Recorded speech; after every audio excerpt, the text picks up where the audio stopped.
Tato kena dirampok. Penyuwunane Bapak Haji Ponidi. Nggih, nyuwun anu pramen Gatotkaca Gandrung. Oh. Apa enek permen Gatotkaca kuwi?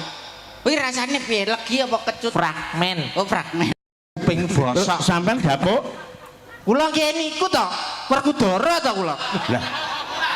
Kok iso Werkudara iki lho. Ya Werkudara tangane biasa. Wis dandan kaya ngene kok dadak ditakoni lho. Kula nggih Dewi Pergiwa. Lah kok iso masak?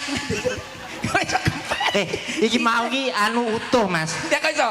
Lah ning mburi di anu mik cah cilik-cilik akhirnya kempes, Mas. Loro masaku. Iya. Iki apa ki? Jalane sapa? Pak Ponidi. Apa? Gatotkaca Gandrung. Kowe apa?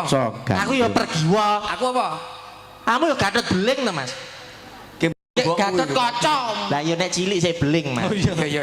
Lah aku dadi apa? Yo kowe dadi tukang kerek kelir. Loh,